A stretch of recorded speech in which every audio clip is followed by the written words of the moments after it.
राहिला काँग्रेसचा विषय, तर काँग्रेसची ती जागाच नाहीये. त्यामुळे काँग्रेसच्या जागेला लढायचा प्रश्न येत नाही. आणि एवढं करून एवढी खास काँग्रेसला बारामतीत लढायची असेल तर 2 लाखाच्या फरकाने ते पडतील.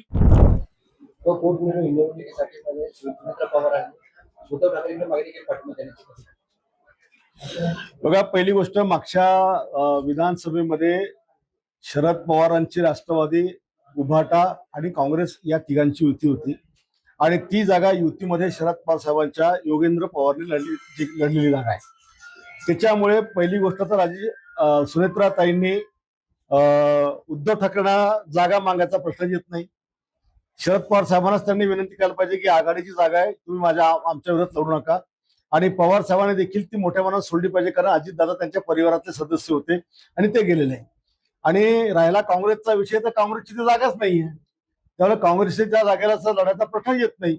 आणि एवढं करून एवढी खास काँग्रेसला बारामतीत लढायची असेल तर 2 लाखाच्या फरकाने ते पडतील. त्याचं डिपॉझिट वाचणार नाही.